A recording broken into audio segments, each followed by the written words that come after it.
Hi, welcome to my channel. ಅವತ್ತೊಂದಿನ ಜಿಮ್ನಲ್ಲಿ ಎಲ್ಲರೂ ವರ್ಕೌಟ್ ಮುಗಿಸಿ ಮನೆಗೆ ಹೋಗುವಾಗ ನಾನಿನ್ನೂ ಅಲ್ಲೇ ಇದ್ದಾಗ ಒಬ್ಬ ಆಂಟಿ ಲೈಟೆಲ್ಲ ಆಫ್ ಮಾಡಿ ಹಿಂದೆಯಿಂದ ಬಂದು ನನ್ನನ್ನು ಗಟ್ಟಿಯಾಗಿ ತಕ್ಕೊಂಡು, ನನಗೆ ನೀನು ಅಂದರೆ ತುಂಬ ಇಷ್ಟ, ನನ್ನ ಗಂಡನಿಂದ ನನಗೆ ಯಾವುದೇ ಸುಖನೂ ಸಿಗ್ತಿಲ್ಲ, ದಯಮಾಡಿ ನನಗೆ ಸ್ವರ್ಗ ತೋರಿಸು ಅಂತ ಕೇಳ್ತಾ ನನ್ನ ಅಲ್ಲಿಯೇ ಮಲಗಿಸಿ ನನ್ನ ಮೇಲೆ ಬಂದರು. ಅಯ್ಯೋ, ಇದೇನಾಗೋಯ್ತು? ಒಬ್ಬ ಹುಡುಗಿಯಾಗಿ ಈ ರೀತಿ ಮಾಡೋದನ್ನು ನಾನು ಎಲ್ಲೇನೂ ನೋಡಿರಲಿಲ್ಲ.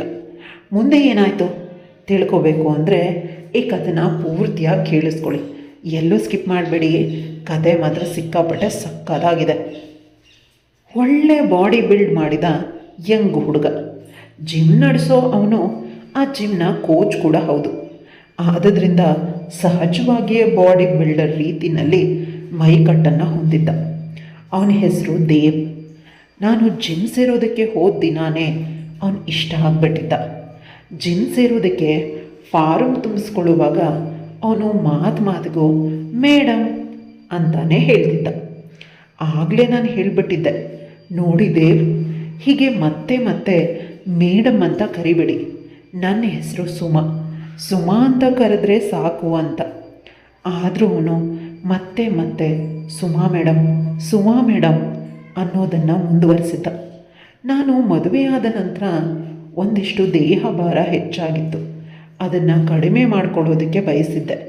ಆದ್ದರಿಂದ ಮನೆ ಹತ್ತಿರದಲ್ಲೇ ಇದ್ದ ಈ ದೇವ್ ಜಿಮ್ನ ಸೇರಿಕೊಂಡಿದ್ದೆ. ಮೊದಲ ಬಾರಿಗೆ ಅವನನ್ನು ನೋಡಿದಾಗಲೇ ಒಂದು ರೀತಿಯಲ್ಲಿ ಅವನು ಇಷ್ಟ ಆಗಿಬಿಟ್ಟಿದ್ದ. ಸುಮಾರು 6 ಅಡಿ ಎತ್ತರದ ವೆಲ್ ಬಿಲ್ಟ್ ಹುಡುಗ, ಮದುವೆ ಆಗಿರಲಿಲ್ಲ, ನೋಡೋದಕ್ಕೆ ಗಟ್ಟಿಗನಾಗಿ ಕಾಣಿಸ್ತಿದ್ದ, ಮಾತು ಕೂಡ ಗಡಸು. ಜಿಮ್ಮಿಗೆ ಬರ್ತಾ ಇದ್ದ ಹುಡುಗರಿಗೆ ಜೋರಾಗಿ ಬೈತಿದ್ದ.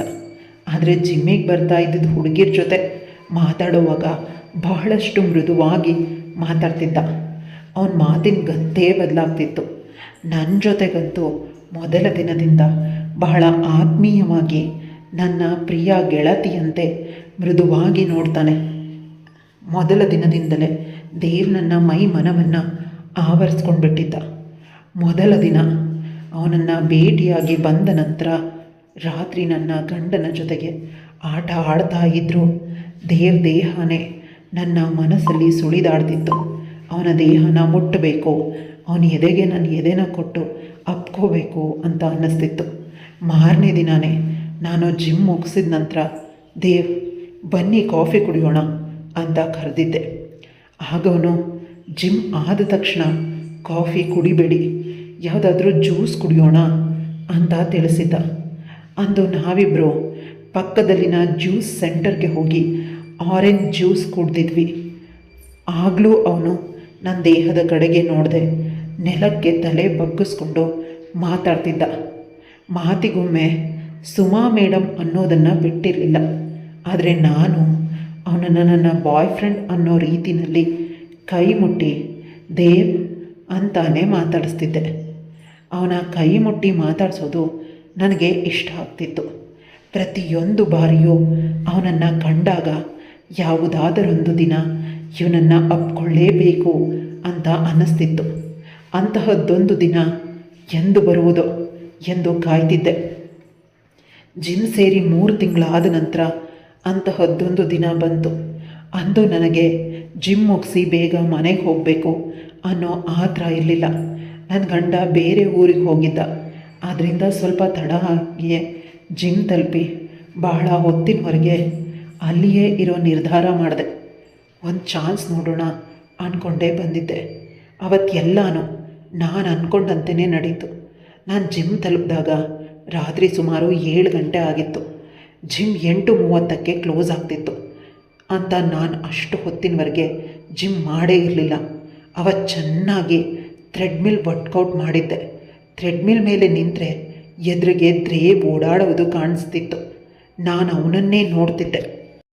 ನಿಧಾನವಾಗಿ ಜಿಮ್ಮಿನಲ್ಲಿದ್ದ ಹುಡುಗರ ಹಾಗೂ ಹುಡುಗಿಯರ ಸಂಖ್ಯೆ ಕಡಿಮೆಯಾಗತೊಡಗಿತ್ತು. ಒಬ್ಬೊಬ್ಬರಾಗಿ ಜಿಮ್ ಮುಗಿಸಿಕೊಂಡು ಹೊರ ಹೋಗತೊಡಗಿದರು. ಕೊನೆಯಲ್ಲಿ ಒಬ್ಬ ಬಾಡಿ ಬಿಲ್ಡರ್ ಹೆವಿ ವರ್ಕೌಟ್ ಮಾಡಿ ಮುಖದಲ್ಲಿನ ಬೆವರನ್ನು ಒರೆಸ್ಕೊಳ್ತಾ ಹೊರ ನಡೆದ. ಆಗ ಸುಮಾರು 8-15 ಆಗಿತ್ತು. ದೇವ್ ಜಿಮ್ ಸಾಧನಗಳನ್ನು ಹೊಂದಿಸಿ ಇಡತೊಡಗಿದ್ದ. ಆದರೂ ಒಮ್ಮೆಯೂ ಅವನು ನನ್ನ ಕಡೆ ನೋಡಲೇ ಇಲ್ಲ. ನಾನೇ ಥ್ರೆಡ್ಮಿಲ್ ಇಳಿದು ಒಮ್ಮೆ ಜಿಮ್ ಬಾಗಿಲವರೆಗೆ ಹೋಗಿ ಅಕ್ಕಪಕ್ಕದಲ್ಲಿ ಯಾರೂ ಇಲ್ಲ ಎನ್ನುವುದನ್ನು ಖಚಿತ ಮಾಡಿಕೊಂಡು ಒಳಗೆ ಬಂದೆ. ಅದೇ ಹೊತ್ತಿಗೆ ಜಿಮ್ ಫಲಕದ ಮೇಲಿನ ಲೈಟ್ ಸ್ವಿಚ್ ಕೂಡ ಆಫ್ ಮಾಡಿದೆ. ಯಾರಿಗೂ ಜಿಮ್ ಇನ್ನೂ ಓಪನ್ ಆಗಿದೆ ಅನ್ನೋದು ಗೊತ್ತಾಗಬಾರ್ದು ಅನ್ನೋದು ನನ್ನ ಯೋಚನೆ ಆಗಿತ್ತು.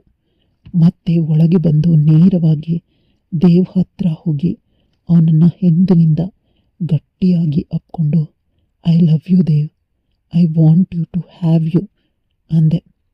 ದೇವ್ ಗಲಿಬಿಲಿಕೊಂಡು ನನ್ನ ಕೈ ಬಿಡಿಸಿಕೊಂಡು, ಸುಮಾ ಮೇಡಮ್ ಏನಿದು ಅಂತ ಬೆವರಿ ನಿಂತ. ನಾನಂದು ಹಠಕ್ಕೆ ಬಿದ್ದಿದ್ದೆ. ಇಂದು ದೇವ್ ದೇಹ ಹಾಗೂ ನನ್ನ ದೇಹ ಒಂದಾಗಲೇಬೇಕು ಅಂತ. ನಾನು ನನ್ನ ಎದುರಿಗೆ ತಿರುಗಿ ಬೆದರಿ ನಿಂತ ದೇವ್ ಎದೆ ಮೇಲೆ ನನ್ನ ತಲೆಯನ್ನು ಇಟ್ಟು ಅಪ್ಪಿಕೊಂಡು, ದೇವ್ ನೀವು ನನಗೆ ಬೇಕು ಅಂದೆ. ದೇವ್ ಏನೂ ಪ್ರತಿಕ್ರಿಯೆ ತೋರಲಿಲ್ಲ. ಮಾತು ಹೊರಡದೆ ನಿಂತೇ ಬಿಟ್ಟಿದ್ದ. ನಾನು ಹಠ ಬಿಡಲಿಲ್ಲ. ನಿಧಾನಕ್ಕೆ ನನ್ನ ಕೈ ಕೆಳಗಡೆ ಸರಿದಾಗ ಅವನ ತಮ್ಮ ಎದ್ದು ಕುಣಿತಾ ಇತ್ತು. ನನ್ನ ಕೈ ಹಾಕಿ ನನಗೆ ಗೊತ್ತಾಯಿತು. ಒಳಗೊಳಗೆ ತುಂಬ ಖುಷಿನೂ ಆಯಿತು. ಇವನೀಗ ರೆಡಿಯಾಗಿದ್ದಾನೆ, ನನ್ನ ಆಸೆ ಖಂಡಿತ ಇವತ್ತು ನೆರವೇರತ್ತೆ ಅಂತ. ನಿಧಾನವಾಗಿ ದೇವ್ ಹೇಳ್ದ, I love you Suma madam ಅಂತ ಹೇಳ್ದ. ನಾನು ತಕ್ಷಣ ಮೇಡಮ್ ಅನ್ಬೇಡ ದೇವ್, ನಾನು ನಿನ್ನ ಲವ್ವರ್ ಆದುದರಿಂದ ಕೇವಲ ಸುಮಾ ಅನ್ನೋ ಅಂದೆ. ಅವನು ತದ್ದುತ್ತಾ ಇದ್ದಾನೆ ಅನ್ನೋ ರೀತಿಯಲ್ಲೇ, Suma I love you my darling ಅಂದ. ನನಗೆ ಅಚ್ಚರಿ, ಇವನು ಇಷ್ಟೊಂದು ಧೈರ್ಯ ಮಾಡಿ ಡಾರ್ಲಿಂಗ್ ಅಂತ ಅನ್ನಲ್ಲ ಅಂತ. ಅಷ್ಟೇ, ಇನ್ನು ನನ್ನಿಂದ ತಡೆಯೋಕ್ಕಾಗದೆ ಅವನನ್ನು ಆವರಿಸ್ಕೊಂಡೆ. ಅವನು ಕೂಡ ನನಗೆ ಸಹಕರಿಸ್ತಾ ಎಲ್ಲನೂ ಮಾಡಿ ಮುಗಿಸಿದ. ವರ್ಷಗಳಿಂದ ಊಟವನ್ನೇ ಮಾಡದೆ ಹಸಿದವರಿಗೆ ಪಕ್ವಾನ ಸಿಕ್ಕ ಹಾಗೆ ನನಗೆ ದೇವ್ ಸಿಕ್ಕಿದ್ದ. ಹೇಗೆ ಎಷ್ಟೊಂದು ಹೊತ್ತು ಮಾಡಿದ್ದ ನನಗೇ ಗೊತ್ತಿಲ್ಲ. ನಾನು ಕಣ್ಣು ಮುಚ್ಚಿಕೊಂಡು ಸ್ವರ್ಗದ ತುದಿಯಲ್ಲಿ ತೇಲಾಡ್ತಾ ಇದ್ದೆ. ನಾನಾಗ ಸ್ವರ್ಗದ ತುದಿಯಲ್ಲಿ ಇದ್ದೀನಿ ಅಂತ ಅನ್ನಿಸ್ತು. ಮೈಯಲ್ಲಿನ ಎಲ್ಲ ನರ ನಾಡಿಗಳಲ್ಲಿ ಪ್ರತಿಯೊಂದು ಕ್ಷಣವೂ ಕರೆಂಟ್ ಪಾಸ್ ಆಗ್ತಿತ್ತು. ನನ್ನ ಕಿವಿಯ ಬಳಿ ಬಾಗಿ ಏನು ಮಾಡಲಿ, ನಂದು ಬರ್ತಿದೆ ಅಂತ ಕೇಳಿದೆ. ಏನು ಮಾಡಬೇಡ, ಅದ್ರ ಒಳಗಡೆನೇ ಬಿಟ್ಬಿಡು ಅಂತ ಹೇಳಿದೆ. ಅವನು ಕೂಡ ಹಾಗೆ ಮಾಡಿ ಮುಗಿಸಿ ಸುಸ್ತಾಗಿ ನನ್ನ ಮೇಲೇ ಮಲ್ಕೊಂಡ. ಹಾಗೇನೆ ನಮ್ಮಿಬ್ಬರ ಸಂಬಂಧ ಮುಂದುವರಿತಾ ಹೋಯಿತು. ಸುಮಾರು 6 ತಿಂಗಳ ಕಾಲ ಬಿಟ್ಟು ಬಿಡದೆ ನಾವಿಬ್ಬರು ಆಟ ಆಡುತ್ತಾ ಮಜಾ ಮಾಡಿದ್ವಿ. ಒಮ್ಮೆ ದೇವ್ಗೆ ಯಾವುದೋ ಕಾಂಪಿಟೇಷನ್ ಸಲುವಾಗಿ 1 ತಿಂಗಳ ಮಟ್ಟಿಗೆ ಔಟ್ ಆಫ್ ಸ್ಟೇಟ್ ಹೋಗುವಂತೆ ಆಯಿತು. ನನಗೆ ನಿಜಕ್ಕೂ ಬೇಜಾರಾಯಿತು. ಅಳ್ತಾ, ಹೋಗಬೇಡ, ನನ್ನಿಂದ ನಿನ್ನನ್ನು ಬಿಟ್ಟು 1 ದಿನ ಕೂಡ ಇರೋದಕ್ಕೆ ಸಾಧ್ಯನೇ ಇಲ್ಲ ಅಂತ ಕೇಳಿಕೊಂಡಾಗ ಅವನು ನನಗೆ, ನಿನಗಿಂತ ನನ್ನ ಜೀವನನೇ ಮುಖ್ಯ ಅಂತ ಮುಖಕ್ಕೆ ಹೊಡೆದಂತೆ ಹೇಳಿ ಹೋಗ್ಬಿಟ್ಟ. ನಿಜಕ್ಕೂ ನನ್ನ ಮನಸ್ಸಿಗೆ ಅವತ್ತು ನೋವಾಗಿತ್ತು. ನನ್ನನ್ನು ಅವನು ಬರೀ ಆಟದ ವಸ್ತುವಾಗಿ ನೋಡಿದ್ದಾನೆ ಅಂತ ತಿಳಿದಾಗ ಮನಸ್ಸಿಗೆ ಸೂಜಿಯಿಂದ ಚುಚ್ಚಿದಂತೆ ಆಗ್ತಿತ್ತು. ಹೀಗೆಯೇ ಮನೆಗೆ ಬಂದೆ. 1 ವಾರ ಕಳೀತು. ನಿಜಕ್ಕೂ ನನಗೆ ಇಲ್ಲೇ ಆಗುತ್ತಿಲ್ಲ. ಮನೆಯಲ್ಲಿ ಎಲ್ಲೂ ಏನನ್ನೋ ಕಳ್ಕೊಂಡಿರುವಂತೆ ಆಗ್ತಿತ್ತು. ಅದು ಬೇಕು ಅನ್ನಿಸ್ತಿತ್ತು. ನನ್ನ ಗಂಡನ ಹತ್ರ ಹೋದರೆ ಅವನಿಂದ ಏನೂ ಆಗ್ತಿರ್ಲಿಲ್ಲ. ಆದರೆ ನನಗೆ ಅದು ಬೇಕು. ಆದರೆ ಏನು ಮಾಡಲಿ, ಸಿಗ್ತಿಲ್ಲ. ಹೀಗೆ ಬಿಟ್ಟರೆ ಖಂಡಿತವಾಗ್ಲೂ ನನಗೆ ಹುಚ್ಚಿಡಿಯುತ್ತೆ. ಏನು ಮಾಡಲಿ ಅಂತ ಯೋಚಿಸ್ತಾ ಬಾಲ್ಕನಿನಲ್ಲಿ ಕೂತಿದ್ದಾಗ ಒಂದು ಯೋಚನೆ ಬಂತು. ಯಾವುದಾದ್ರೂ ಆನ್ಲೈನಲ್ಲಿ ಸಿಕ್ಕರೆ ನೋಡೋಣ ಅಂತ ಫೋನ್ ತಂದು ಸುಮ್ಮನೆ ನೋಡ್ತಿದ್ದೆ. ಇನ್ಸ್ಟಾಗ್ರಾಮಲ್ಲಿ ಒಬ್ಬ ಹುಡುಗನ್ನ ನೋಡಿದೆ. ಅವನ ಪ್ರೊಫೈಲ್ ಹೆಸರು ಗೌತಮ್ ಅಂತ ಇತ್ತು. ನೋಡೋದಕ್ಕೆ ತುಂಬಾ ಚೆನ್ನಾಗಿದ್ದ, ತುಂಬಾ ಹ್ಯಾಂಡ್ಸಮ್. ನಾನು ಹಾಯ್ ಅಂತ ಮೆಸೇಜ್ ಕಳಿಸ್ದೆ.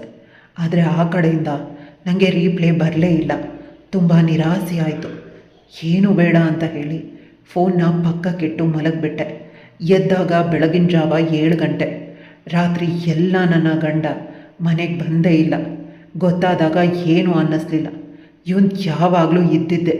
ಅಂತ ಹೇಳಿ ಫ್ರೆಶ್ ಅಪ್ ಆಗಿ ತಿಂಡಿ ರೆಡಿ ಮಾಡಿ ಕೂತು ಒಬ್ಬಳೇ ತಿಂದು ಈಗ ರೂಮ್ಗೆ ಬಂದು ಫೋನ್ ತೆಗೆದು ನೋಡಿದಾಗ ಹಾಯ್ ಗುಡ್ ಮಾರ್ನಿಂಗ್ ಅನ್ನೋ ರೀಪ್ಲೈ ಬಂದಿತ್ತು. ನಿಜಕ್ಕೂ ತುಂಬಾ ಖುಷಿಯಾಯಿತು. ಹೀಗೆ ಇಬ್ಬರು ಪರಸ್ಪರ ಕಮೆಂಟ್ ಮಾಡಿಕೊಂಡು ಒಬ್ಬರ ಬಗ್ಗೆ ಒಬ್ಬರು ತಿಳ್ಕೊಂಡ್ವಿ. ಹೇಗೆ ನಮ್ಮಿಬ್ಬರ ಚಾಟಿಂಗ್ ಶುರುವಾಯಿತು. ಒಂದು ವಾರ ಕಳೆಯೋ ಹೊತ್ತಿಗೆ ಇಬ್ಬರು ಒಬ್ಬರನ್ನೊಬ್ಬರು ಬಿಟ್ಟು ಇರಲಾರದಷ್ಟು ಹಚ್ಕೊಂಡು ಬಿಟ್ಟಿದ್ವಿ. ಇಬ್ಬರು ಒಮ್ಮೆ ಭೇಟಿಯಾಗೋಣ ಅಂತ ಮಾತಾಡಿಕೊಂಡು ಆಗ್ಬಹುದಾ, ಹೇಗೆ, ಎಲ್ಲಿ ಅಂತ ಕೇಳಿದಾಗ ನನ್ನ ಮನೆ ಅಡ್ರೆಸ್ ಕಳಿಸ್ತೀನಿ, ನೀನು ನನ್ನ ಮನೆಗೆ ಬಂದುಬಿಡು ಅಂತ ಹೇಳಿದೆ. ಆಗ ಅವನು ಕೂಡ ಒಪ್ಕೊಂಡ. ನಾನು ಲೊಕೇಶನ್ ಕಳಿಸ್ದೆ. ಮಾರನೇ ದಿನ ಗೌತಮ್ ಬರ್ತಾನೆ ಅಂತ ಫ್ರೆಶ್ ಅಪ್ ಆಗಿ ತಿಳಿ ನೀಲಿ ಬಣ್ಣದ ಸೀರೆ ಉಟ್ಟು ಚಂದವಾಗಿ ರೆಡಿಯಾಗಿ ಕಾಯ್ತಾ ಕೂತಿದ್ದೆ. ಬೆಳಗ್ಗೆ 10 ಗಂಟೆಗೆ ಕಾಲಿಂಗ್ ಬೆಲ್ ಆಯಿತು. ಹೋಗಿ ಬಾಗಿಲು ತೆಗೆದು ನೋಡಿದಾಗ ಮನೆ ಮುಂದೆ ಗೌತಮ್ ನಿಂತಿದ್ದ. ಅವನನ್ನು ನೋಡಿದೆ, ತುಂಬ ಖುಷಿಯಾಯಿತು. ಫೋಟೋದಲ್ಲಿ ಇದ್ದಿದ್ದಕ್ಕಿಂತನೂ ಜಾಸ್ತಿ ಹ್ಯಾಂಡ್ಸಮಾಗಿ ಕಾಣಿಸ್ತಿದ್ದ. ಒಳಗೆ ಕರೆದು ಸೋಫಾದಲ್ಲಿ ಕೂರಿಸಿ ಟೀ ತಂದುಕೊಟ್ಟೆ. ಅವನು ಕುಡಿತಾ, ನೀವು ನೋಡೋದಕ್ಕೆ ತುಂಬಾ ಸುಂದರವಾಗಿದ್ದೀರಾ ಅಂತ ಹೇಳ್ದ. ನಾನು ನಾಚ್ಕೊಳ್ತಾ, ನೀವು ಅಷ್ಟೇ, ಫೋಟೋದಲ್ಲಿ ನೋಡಿದ್ದಕ್ಕಿಂತ ಜಾಸ್ತಿನೇ ಹ್ಯಾಂಡ್ಸಮ್ ಆಗಿದ್ದೀರಾ ಅಂತ ಹೇಳಿದೆ. ಅವನು ಕೂಡ ನಗ್ತಾ, ಈ ಸೀರೆ ನಿಮಗೆ ತುಂಬ ಚೆನ್ನಾಗಿ ಕಾಣಿಸುತ್ತೆ ಅಂತ ಹೇಳಿ ಕಾಫಿ ಕಪ್ಪನ್ನು ಟೇಬಲ್ ಮೇಲೆ ಇಟ್ಟ. ನಾನು ನೇರವಾಗಿ ಎದ್ದು ಹೋಗಿ ಅವನ ತೊಡೆ ಮೇಲೆ ಕೂರ್ತಾ ಸುತ್ತಿ ಬಳಸಿ ಮಾತಾಡ್ತಾ, ಸಮಯನ ವ್ಯರ್ಥ ಮಾಡಬೇಡ ಅಂತ ಕಣ್ಣಲ್ಲಿ ಕಣ್ಣಿಟ್ಟು ಕೇಳಿಕೊಂಡಾಗ ಅವನು ನಗ್ತಾ ನನ್ನನ್ನು ಗಟ್ಟಿಯಾಗಿ ಅಪ್ಕೊಂಡು ತನ್ನ ತೋಳಲ್ಲಿ ಎತ್ಕೊಂಡು ರೂಮ್ಗೆ ಹೋಗಿ ಮಂಚದ ಮೇಲೆ ಮಲಗಿಸಿ ಇಷ್ಟು ದಿನ ಈ ನನ್ನ ಆಸೆಯನ್ನು ಸಂಪೂರ್ಣವಾಗಿ ಈಡೇರಿಸ್ದ. ಸಂಜೆ 5 ಗಂಟೆವರೆಗೂ ಇಬ್ಬರು ಚೆನ್ನಾಗಿ ಆಟ ಆಡಿದ್ವಿ. ಅದಾದಮೇಲೆ ಎದ್ದು ಅವನು ಮನೆಗೆ ಹೋದ. ನಿಜಕ್ಕೂ ಜಾಸ್ತಿ ಇವನಿಂದ ಮಜಾ ಸಿಕ್ಕಿತ್ತು. ಇದಾದ ಮೇಲೆ ದೇವ್ ಕೂಡ ಊರಿಗೆ ಬಂದಿದ್ದ. ಬೇಕಂದಾಗಲಿಲ್ಲ ದೇವ್, ಗೌತಮ್, ನನ್ನ ಗಂಡ ಎಲ್ಲರ ಹತ್ರ ಹೋಗಿ ನನ್ನ ಆಸೆನ ಈಡೇರಿಸ್ಕೊತಿದ್ದೆ. ಕತೆ ಇಲ್ಲಿಗೆ ಮುಗಿಯುತ್ತೆ. ಈ ಕಥೆಯ ಬಗ್ಗೆ ಅನಿಸಿಕೆ ಅಭಿಪ್ರಾಯನ ಕಮೆಂಟ್ ಮಾಡೋದನ್ನು ಮರಿಬೇಡಿ. ಮತ್ತೊಮ್ಮೆ ಮೀಟ್ ಮಾಡೋಣ ಇನ್ನೊಂದು ಹೊಸ ಕತೆ ಜೊತೆಗೆ. ಬಾಯ್.